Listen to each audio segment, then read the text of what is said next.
Hello, I'm Ollie and this is Criminally, where I talk about crime, pulp, horror, that kind of thing. Today, a whole bunch of wonderful stuff. I've got a book haul for you.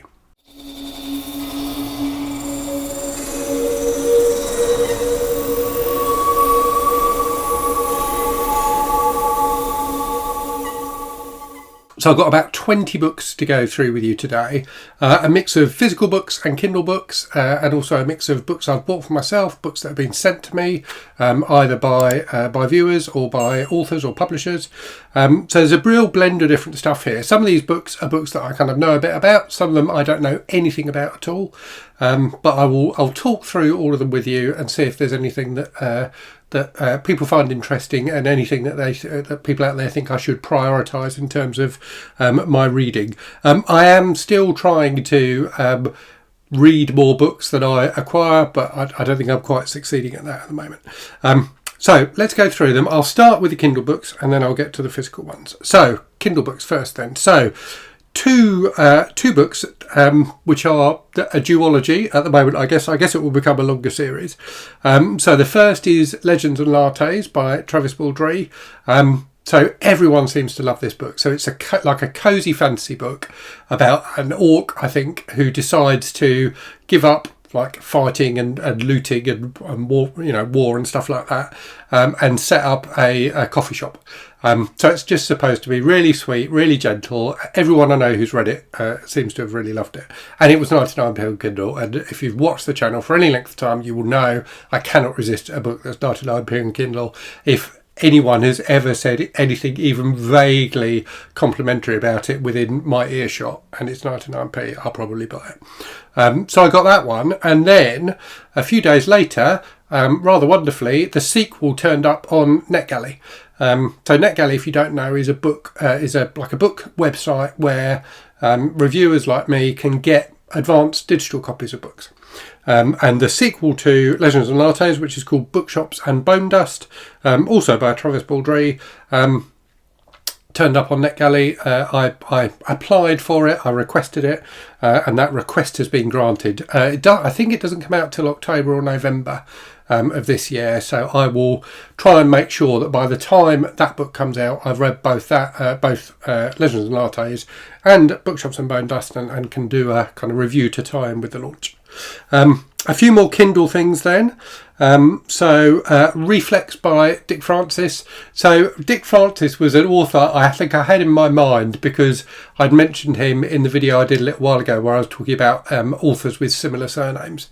So Dick Francis, if you don't know, was a really popular kind of thriller writer in the 70s in particular in the UK, who wrote books about or set around the world of horse racing, and he had been a jockey himself. He was a very successful jockey before turning his hand to writing thrillers. The first grown-up book I ever read was a Dick Francis book. I can't remember which one it was, might have been dead certain. Anyway, I got Reflex because again it was a 99p Kindle purchase, and my reflex when I see a 99p Kindle book is to buy it. So yes, got that one. Also got, again in a Kindle deal, After I Do by Taylor Jenkins Reid. So Taylor Jenkins Reid is possibly not somebody that people who watch the channel and hear me talking about extreme horror books and things like that, maybe not an author people would think I would like, but I really quite like Taylor Jenkins Reid. So I've read Daisy Jones and the Six and The Seven Husbands of Evelyn Hugo. I think that's it. So I've read the ones with numbers in so far. I've got this one now, After I Do. I don't know anything about it other than it's by Taylor Jenkins Reid. I think I've also got Malibu Rising or whatever the Malibu one was. So yes, I quite like a bit of Taylor Jenkins Reid when I need a bit of a break from all the sex and violence. Right, moving on then. So I guess in a slightly similar vein, I got Verity by Colleen Hoover, which again was in a Kindle deal. So obviously I read Reminders of Him by Colleen Hoover recently and really enjoyed that. So when I saw Verity, which is the one that most people seem to have read, and the one that apparently has got some sort of weird twist in it. So when I saw that for 99p, I was like, yeah, I've got to get that. Okay, moving on then. I'll go through the rest of the 99p Kindle ones before I get onto other things. So a couple that I'd heard good things about and had kind of been hanging out, seeing if there would be, I was kind of holding off, expecting there might be a 99p deal at some point. So those are Our Wives Under the Sea by Julia Armfield, and Lapvona, hopefully I'm pronouncing that right, by Ottessa Moshfegh. So Ottessa Moshfegh in particular is an author I'm keen to try. I think I've got my Year of Rest and Relaxation on my Kindle for a 99p deal as well. But yeah, both those books are books I've heard good things about, so I thought I would try those. I then also got The Final Empire by Brandon Sanderson, which I think is the first of the Mistborn books, which I think is his most successful series. So I've got another one or two Brandon Sanderson books which I haven't got around to reading yet, but this one was only 99p and everyone goes on about Mistborn, so I thought, what the hell, I'll give it a go. Then also got With a Mind to Kill by Anthony Horowitz. So Horowitz I really like. I've read a few things by him. I've read what have I read? I've read his Sherlock Holmes books, the first one of which, The House of Silk, I thought was great, and the Magpie Murders. Is it Magpie Murders? I think it's Magpie Murders, and the sequel, which I think was the Moonflower Murders, both of which I really enjoyed as well. This is a James Bond book, so he's writing the Bond books at the moment. And I do think he's quite an accomplished writer and seems to turn his hand well to different kinds of things that he tries. So I figure that should be a reasonably safe bet. And then just this morning, I had a weird thing happen in that there's a book called Death of a Bookseller by Alice Slater, which loads of people whose opinions I respect have raved about. It's supposed to be like a kind of quite light thriller, but like a kind of mystery thriller type thing, but people are saying it's really great. People are raving about it, and it was one that I had open in a tab in Chrome on my phone, thinking that if it ever dropped to 99p I'd buy it. I checked it today and it had dropped to 99p, so I bought it. But then when I went back like an hour later, it was £6.99 again. So I have no idea what happened, but I checked the receipt and I definitely got it for 99p. So I don't know if I managed to create a glitch in the matrix or something like that. Maybe just by wishing hard enough for a 99p Kindle deal, I managed to make one appear. But yes, I got that as well. And then also got today... So Amazon, if you don't know, if you're a Prime member, they do these Prime, I think they call it Prime Reading, where you get, or Prime First, I don't know, something like that, where you get a new release book every month. You can pick from a list of like 6 or so. And they're all things that have been published by Amazon themselves. So they're not like, they're not like big name books or anything like that. And quite often I don't even bother choosing one of them, even though it's free, because I know I'll just never get to it. But there was one today called Doomsday Match by an author called Jeff Wheeler, which has got like a kind of Mayan pyramid on the cover and looks quite thrillery and fun. So I grabbed that one and thought I'd give it a go at some point. And then I've also got a Kindle book which I bought yesterday, which I paid full price for. I didn't get in a 99p deal, but it was recommended to me or mentioned in the comments by Eerie B, who's got very good taste. And I think I remember hearing... I used to listen to a really good Ed McBain podcast, so a podcast about the author Ed McBain, who I really like, called Hark the 87th series podcast. And I'm sure they talked about this book. Anyway, it's called Sticking It to the Man, and it's by Andrew Nett and Ian McIntyre. And it's a history of kind of popular fiction in the 70s and 80s and the influence of popular fiction on kind of politics and culture and things like that. So it sounds really, really interesting. So a book about how... sometimes books like that can be more subversive than you might expect them to be, which is a subject that's dear to my own heart. So, yeah, really looking forward to reading that. It's really expensive if you buy it in like a paper copy. It's like 25 quid or something like that. But the Kindle copy was only a £5. So I grabbed that and will report back. I'm probably going to try and read that this month, I think, so it does look really interesting. And then also got sent 3 books by a publisher called Neotext. So I had an email in response to the video I did a little while ago where I was talking about how many books seem to be out of print and how there are some authors it's just really difficult to get their books. I had an email from a guy called Al, who's an editor at Neotext, and we had a really great conversation.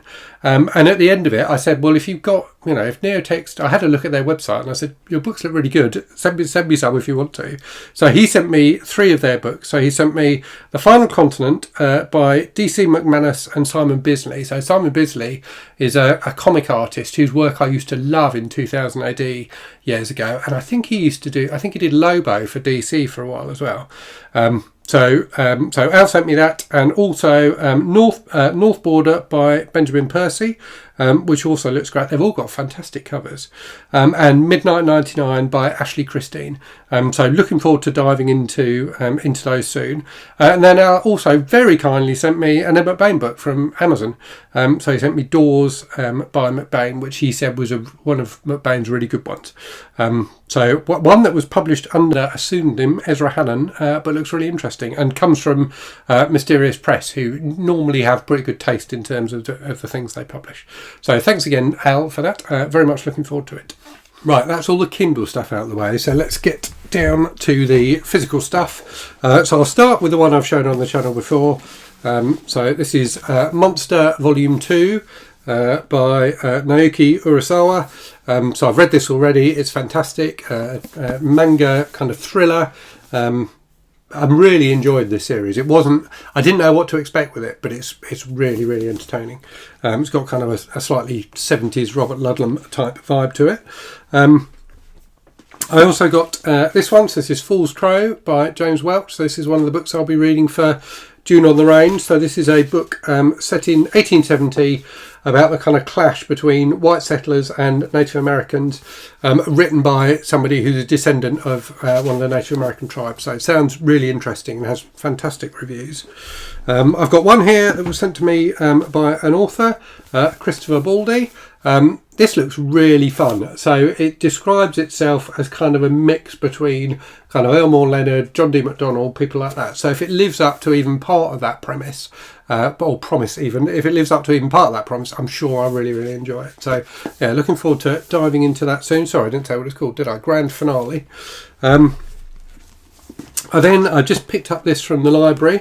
So this is for the Berthier Book Club this month. We are reading Trainspotting by Irvine Welsh.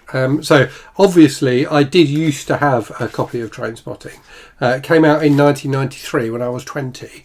And back then it was basically the law that if you were in your early 20s or late teens, you had to have a copy of Trainspotting and a copy of the CD soundtrack for the movie, and you had to have seen the movie and maybe have a poster as well. So I did used to have a paper copy of it, but that copy has long gone. So I reserved one at the library and picked it up today. And then I've got a couple. While I was going to the library, I popped into the charity shops roundabout and found a couple of things that looked quite good, and they were in a really good deal. It was like two books for £1.30 or something like that. So I got The Swords of Quorum by Michael Moorcock. So this is 3 books in one. I can't remember what they're called. They're called The Knight of Swords, The Queen of Swords, and The King of Swords. So this is a fancy trilogy by Moorcock from the early 1970s, I think. Yeah, 71 and 72 they were originally published. So I've not read these ones. I've read quite a few of his Elric books, which I really like, and a few other things by him as well. But yeah, that looks fun, and I couldn't resist it for 65p. And then also got Full Garb August. So some people might not know what Garb August is, so let me tell you quickly what Garb August is. And I will be doing more videos about it soon to kind of announce it properly. So Garb August is a reading event I run every year in August, dedicated to reading trashy books. So dedicated to reading the kind of books that the kind of literati and critics and teachers and your parents tell you are not the kind of books you should read. So the kind of books I love reading, but across a kind of wide spectrum. So trashy romance, animal attacks books, men's adventure books, whatever takes your fancy, really. So anyway, I saw this in the charity shop in the 2 for £1.30 deal, and couldn't resist it. It's The Captain's Forbidden Miss by Margaret McPhee, which is a Mills and Boon historical with a rather wonderful cover. So I do quite like a bit of category romance every so often, and haven't read a Mills and Boon historical before. All the Mills and Boon I've read, I think, has been kind of contemporary rather than historical. So yeah, looking forward to giving that one a try, maybe in Garb August. And then finally, I talked in that video that I did about books going out of print. I talked about a story called A Lovely Bunch of Coconuts by an author called Charles Birkin, which I really, really want to read, it having been recommended to me by a few different people. But the book, the Charles Birkin anthology that it was in, is really expensive, like 30 quid plus to get hold of a copy of. A couple of people in the comments very kindly pointed out that it's also available in this Dennis Wheatley edited edition, Shafts of Fear, which is much more affordable. This was about £6, this copy. So a lovely old Arrow paperback, edited by Dennis Wheatley, the grand old man of British horror, and has A Lovely Bunch of Coconuts indeed in it, as well as stories by Evelyn Waugh. So the other stories sound like might be a bit boring, actually. There's one by Evelyn Waugh, William Hope Hodgson, who's quite good. I've read some Hodgson in the past and quite enjoyed it. Alec Waugh, so a few people I've never heard of. James Hilton, so I read James Hilton's Lost Horizon a little while ago and enjoyed that. Hugh Walpole, who I think was more of a mystery writer. So yes, a few different people, including of course Dennis Wheatley, who's got one called The Snake in here. But yeah, very much looking forward to reading A Lovely Bunch of Coconuts. So there you go, a quick book haul for you. Let me know if you've read any of the books I showed. Let me know if you picked up anything good recently. And as always, thanks very much for watching. Hope you're safe and well out there. Hope you're really good stuff. And I'll speak to you again very soon. Cheerio.